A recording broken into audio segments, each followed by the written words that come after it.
Hello guys, അപ്പോൾ ഇന്ന് നമുക്ക് മാത്സിൻ്റെ എക്സാം ആയിരുന്നു.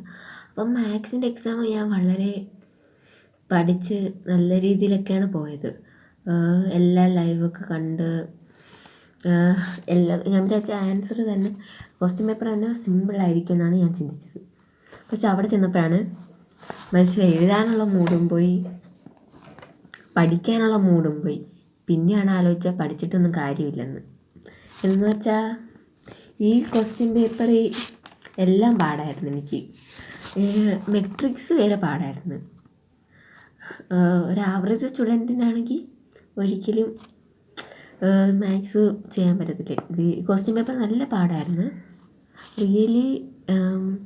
ഞാൻ എക്സാം ഹാളിൽ ചെന്നപ്പോൾ എൻ്റെ അവസ്ഥ എന്ന് പറഞ്ഞാൽ മൂഞ്ചിപ്പോയി. അത്രയേ ഉള്ളൂ. എനിക്കൊന്നും അറിയത്തില്ലായിരുന്നു. എല്ലാം പോയി.